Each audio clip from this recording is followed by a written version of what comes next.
budget yang ada. Lanjut, Pak. Kemudian program 100 hari kerja. Bapak-Bapak sekalian, dalam 100 hari kerja ini apa yang akan kita susun? Pertama adalah menata ulang sistem dan tata cara pemberian, perpanjangan, dan pembaruan hak guna usaha yang lebih berkeadilan, mengarus utamakan keadaan pemerataan, tetapi tetap menjaga kesinambungan perekonomian.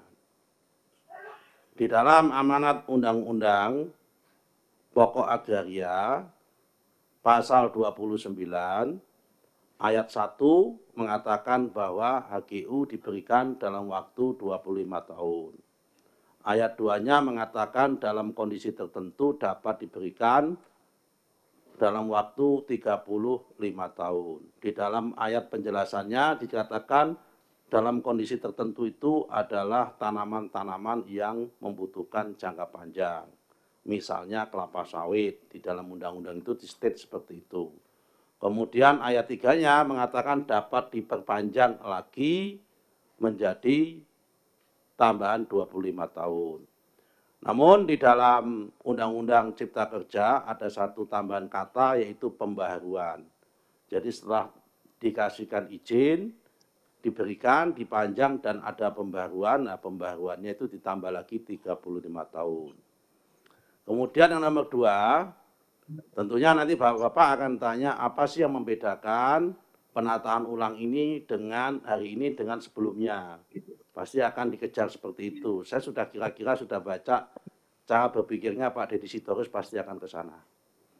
Kemudian yang nomor 2, menyelesaikan pendaftaran dan penerbitan sertifikat hak guna usaha atau HGU ya kan untuk 537 badan hukum yang sudah mempunyai izin usaha perkebunan atau IUP kelapa sawit tapi tidak mempunyai HGU. Ini narasinya begini Bapak-Bapak sekalian, perlu kami sampaikan.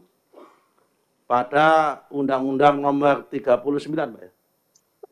Pak Undang-Undang tahun 2014 tentang perkebunan pasal 41 mengatakan bahwa yang boleh melakukan budidaya tanaman perkebunan adalah perusahaan yang mempunyai izin usaha perkebunan dan atau hak atas tanah. Pada tanggal 27 Oktober tahun 2016 ada keputusan Mahkamah Konstitusi yang mengatakan bahwa kalimat dan ataunya dihapus menjadi dan. Ataunya dihapus. Jadi sebelumnya yang boleh nanam kelapa sawit itu harus punya IUP atau punya HGU. Sekarang dengan adanya keputusan Mahkamah Konstitusi itu adalah punya IUP dan juga punya HGU. Dan akibat keputusan itu ada 537 badan hukum dari tahun 2000 tanggal 2016 bulan Oktober sampai sekarang ini dari tahun 2024 ada yang mempunyai nanam kelapa sawit punya izin IUP tapi tidak punya HGU. Nah ini yang mau kita tertibkan dalam waktu 100 hari ini harus tuntas. Kalau di total jumlahnya berapa? Jumlahnya ada 2,5 juta hektar. Ini yang APL, area penggunaan lain, bukan di kawasan hutan. Kalau di kawasan hutan lain lagi, nanti itu menjadi ranah rezimnya Kementerian Kehutanan. Kami nggak mau sentuh di sini, itu nanti teman-teman Komisi 4 marah kepada kami kalau saya sampaikan di sini. Kemudian yang nomor 3, menyelesaikan pendaftaran tanah ulayat masyarakat hukum adat untuk menghindari konflik dengan badan hukum di kemudian.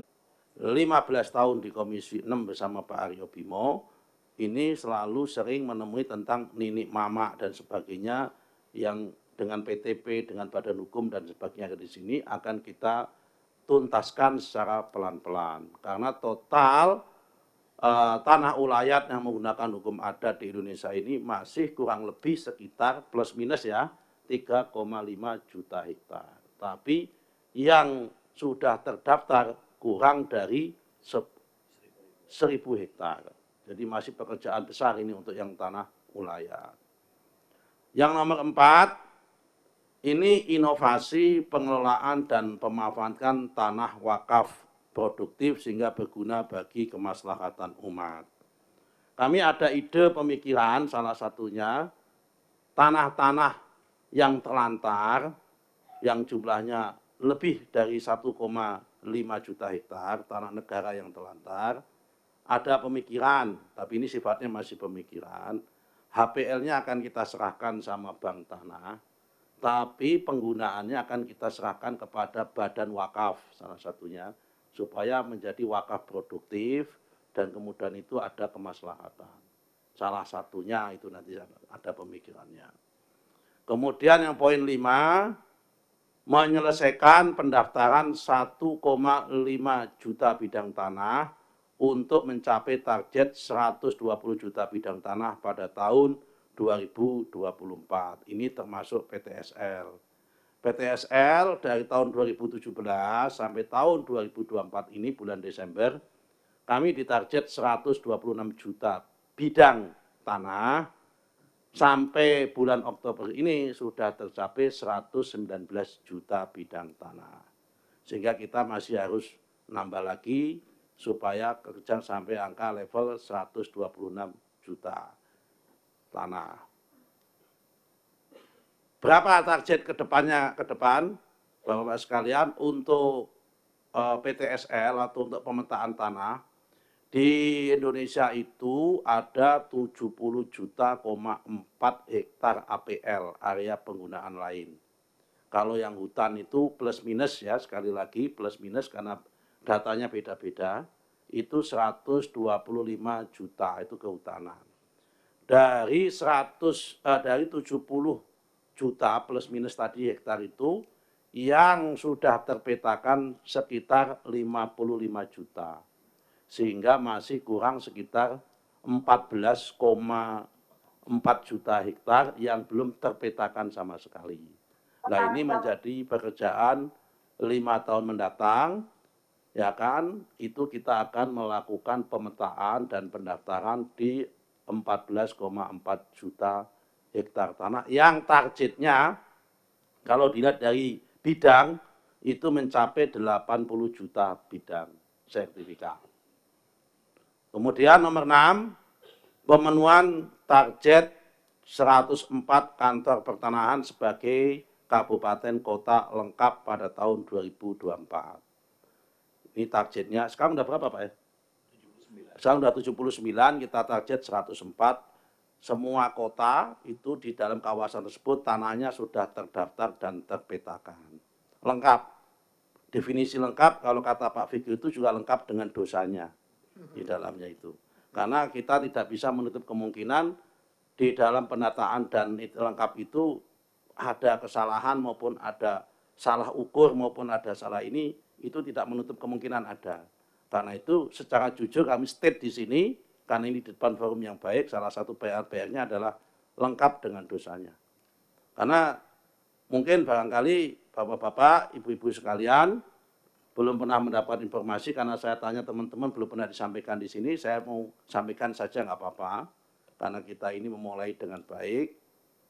Pemetaan tanah kita ini di Indonesia ini, Bapak sekalian, mungkin bagi teman-teman yang ada di lama di Komisi 2 pasti memahami, masih ada sekitar 13 juta bidang tanah yang itu ekuivalen dengan 6,4 juta hektar tanah di Indonesia ini yang ada sertifikatnya namun tidak ada petanya. Nah, makanya saya katakan yang lengkap itu juga lengkap dengan dosanya. Mau kita apakan? Ya sudah, itulah bagian dari pekerjaan. Wong ini barang kejadian udah masa lalu, mau gimana? Nah, kita selesaikan, karena itu saya butuh kolaborasi dengan Bapak-bapak sekalian di Komisi 2 ini adalah bagian untuk menyelesaikan pekerjaan-pekerjaan yang seperti ini. Kan nggak mungkin ini kita biarkan, memang harus kita selesaikan. Kemudian nomor 7, koordinasi secara vertikal, ini sudah masuk tata ruang maupun horizontal, terkait penyiapan rencana detail tata ruang atau RDTR dan atau terintegrasi dengan online single submission.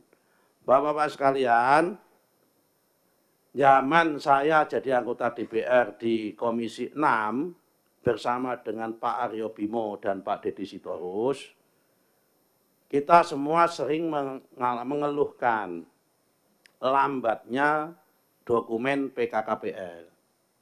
Setelah kami mendapatkan duduk di sini, saya tahu jawabannya. Ini akan bagian yang kita tuntaskan. Ternyata dokumen PKKPR itu meskipun nama kementeriannya adalah ATR BPN, tapi rezim tata ruang itu masih menjadi otoritas Pemda. Dan masih banyak Pemda yang belum online sistem dalam tata ruangnya. Bahkan belum mempunyai peta dan sebagainya.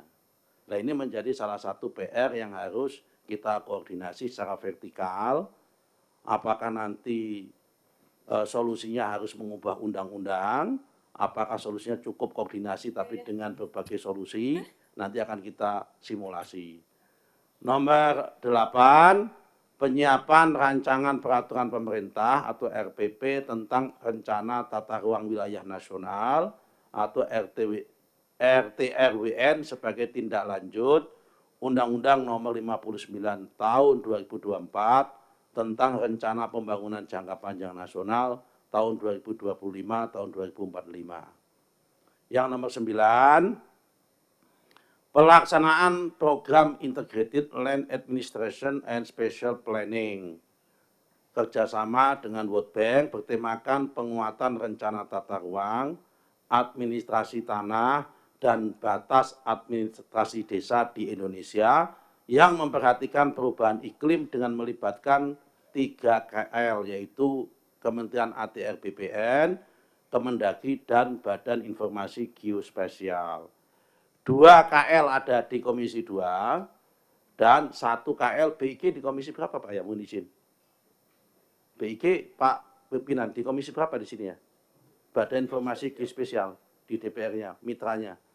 Komisi 5. Nah, Bapak-Bapak sekalian, ini kami sampaikan salah satu yang memperlambat proses pemetaan lahan, tanah maupun pemetaan tata ruang itu di kita belum mempunyai single map ataupun single spatial planning. Nah, ini ada kerjasama dengan Bank Dunia, ini mencetak single map yang skalanya itu 1:5.000. Peta yang dimiliki oleh negara hari ini, oleh BIG itu baru peta 1:50.000. Nah, peta yang 1:5.000 baru ada di Sulawesi. Yang lain belum ada. Sehingga kalau Bapak-Bapak sekalian ngurus PKKPR maupun pemetaan lahan, pasti lama. Kenapa lama? Karena masih membutuhkan peta dulu, potret dulu, sebelum jadi peta dipotret dulu. Potret dari atas untuk nyampe ke sana. Saya tanya sama Pak Virgo yang nanganin ini, minimal membutuhkan waktu 3-6 bulan untuk membuat petanya saja.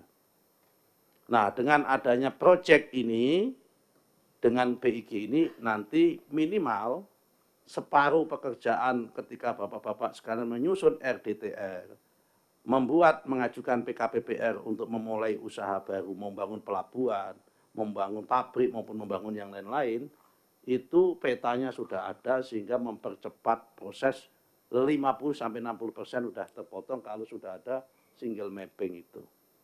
Lanjut Pak. Ini tema dan wacana prioritas tahun 2025, kita melanjutkan transformasi digital, terutama adalah e-sertifikat. Saya sudah tebak nanti Pak Deddy Sitorus pasti akan ngejar pertanyaan bagaimana komplikasi e-sertifikat dengan hak tanggungan. Bagaimana hubungannya dengan lembaga keuangan dan sebagainya. Saya sudah kira-kira sudah saya ukur pertanyaannya Pak Deddy Sitorus akan sampai ke sana. Kemudian masalah percepatan pendaftaran tanah PTSL. Kemudian masalah reforma agraria dan redistribusi tanah. Kemudian pengadaan tanah untuk kepentingan umum dan IKN. Kemudian pengelolaan pemanfaatan pengendalian tanah dan ruang yang berkualitas. Kemudian yang selanjutnya adalah penyelesaian sengketa konflik dan perkara pertanahan. Kemudian percepatan penyusunan RDTR, kita ditarget berapa RDTR Pak? 2000 ya? 2000 RDTR. Kemudian reformasi birokrasi di dalam internal kami. Lanjut. Yang terakhir, Bapak-Bapak sekalian, mungkin yang statement di luar sana tentang mafia tanah. Bagaimana kita menghadapi mafia tanah ini? Bapak sekalian, tentunya kita tidak bisa mentolerir adanya mafia tanah. Dan kalau kita identifikasi, mafia tanah itu selalu elemennya atau unsurnya itu melibatkan 3 komponen. Yang pertama, mohon maaf kata, mungkin melibatkan oknum orang dalam. Yang nomor 2 adalah pemborong tanah pasti yang berkepentingan. Yang nomor 3 pasti adalah pihak ketiga yang menjadi pendukung. Pendukung itu dimulai dari oknum kepala desa, bisa oknum lawyer, bisa oknum PPAT, oknum notaris, juga bisa permata, Persatuan Maklar Tanah, maupun Bimantara, bisnis maklar dan perantara yang terlibat di situ. Bimantara, bisnis maklar dan perantara. Biasanya CEO-nya itu Pak Aryo Bimo itu dirutnya itu, Bimantara itu. Nah, itu yang bisa melibatkan 3 elemen itu yang bisa melibatkan. Nah, apa treatmentnya? Kita tidak bisa mentolerir itu. Kita akan melaksanakan rakor khusus ini dengan Pak Kejaksaan Agung sama Pak Kapolri sama PPATK. Kami akan menginisiasi adanya proses pemiskinan terhadap mafia tanah. Kami tidak hanya puas kalau mafia tanah itu dikenakan delik pidana umum, kalau itu pidana murni, kalau melibatkan aparat negara, penyelenggara negara pasti adalah deliknya adalah tipikor, ya kan, tidak pidana korupsi, tapi kalau bisa diimbangi dengan delik tindak pidana pencucian uang supaya ada efek jerah. Nah, ini yang perlu kita dorong nanti dalam rakor itu, kita sedang simulasi supaya apa? Supaya persoalan mafia tanah ini benar-benar tidak ada di Indonesia, karena itu menyangkut kepastian hukum dan mempermainkan orang-orang kecil yang itu mempunyai hak yang diserobot haknya. Supaya kita semua, baik dari pemerintah maupun yang ada di DPR, tidak kategori orang yang dolim terhadap orang-orang yang kecil atau orang yang berhak. Saya kira itu Pak yang bisa kami sampaikan untuk pemanasan di dalam forum Komisi 2 ini. Selanjutnya kami serahkan kepada Bapak Ketua dan Bapak Pimpinan, serta Bapak Ibu anggota semua. Ini kok, mohon maaf, ini kok anggotanya tidak ada yang sawangebel begitu Pak. Tidak ada wanitanya sama sekali dia. Ada ya? Oh, belum hadir ya? Ini kalau rapat tiap hari lihat Aryo Bimo, lihat ini kan bosen kita Pak nanti Pak. Kelihatannya begitu kok, beda dengan 6 ya? Iya, gitu rasanya ini. Sekian, terima kasih Pak. Assalamualaikum warahmatullahi wabarakatuh. Assalamualaikum warahmatullahi wabarakatuh. Kita beri tepuk tangan kepada Pak Menteri.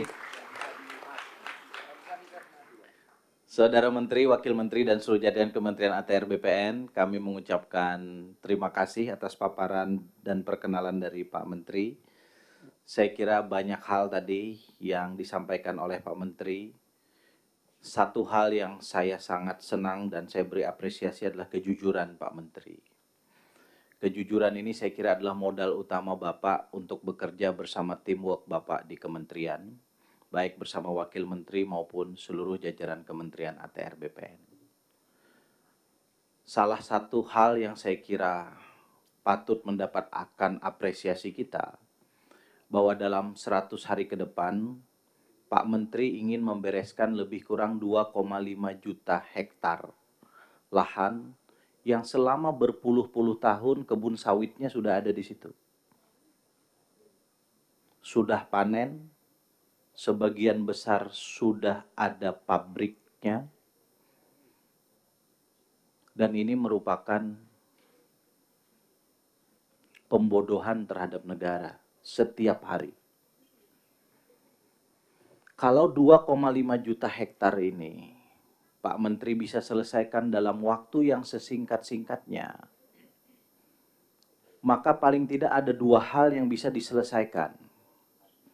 Satu, negara punya marwah karena bisa menegakkan hukum pertanahan di hadapan siapapun yang ingin berusaha di Republik ini. Dan yang kedua tentu sebagaimana visi Bapak Presiden Pak Prabowo Subianto, penerimaan negara menjadi signifikan. Saya kok yakin kalau ini bisa selesai dalam 100 hari pertama, Kementerian ATR BPN akan menjadi penyumbang PNBP terbesar dari seluruh kementerian yang ada, yang dibentuk oleh Pak Prabowo. Tapi tantangan tidak mudah. Pak Nusron, saya ini orang Kalsel, orang Kalimantan. Di kampung saya di Kabupaten Tanah Laut ada PT Kintab Jaya Watindo, itu 326.000 hektar sawit ditanam udah puluhan tahun, nggak ada HGU-nya. Di sebelah kampung saya di Kalimantan Tengah lebih parah lagi. Di dua kabupaten Mas Bimo, di Seruyan dan Kota Waringin Timur, itu ada nama perusahaan PT Agro Karya Prima Lestari. Hampir 300.000 hektar. Udah ditanamin sawit bertahun-tahun. Begitu pula saya kira di Riau, di beberapa provinsi lain di Sumatera dan di Kalimantan yang lain. Kalau kita sisir benar-benar, jangan-jangan angkanya lebih dari 2,5. Jangan-jangan. Kalau kita tambah yang ada di kawasan hutan, jangan-jangan angkanya lebih dari 3 juta hektar. Di seluruh Indonesia ini. Kenapa kami punya data? Karena periode lalu kami diamanahkan di Komisi 2 menjadi anggota Panitia Kerja Pemberantasan Mafia Tanah, Panitia Kerja HGU, HGB, dan HPL. Komisi 2 punya datanya. Kementerian ATR BPN punya nggak datanya? Ya punya, Pak Menteri aja udah nyebut tadi. Tinggal kita harus kompak menyelesaikan ini. Dan ini kerja yang tidak ringan nih, kerja kita bersama. Kejujuran Pak Menteri saya kira adalah modal kerja kita bersama-sama untuk menyelesaikan berbagai urusan pertanahan di Republik ini. Saya tidak boleh panjang-panjang, ini haknya para anggota dan pimpinan yang lain untuk mengelaborasi. Pimpinan dan anggota Komisi 2 yang saya hormati, kita punya rule of the game sebagaimana rapat internal kemarin. Waktu kita berikan kepada anggota yang bertanya sesuai dengan jadwal kehadiran yang pertama.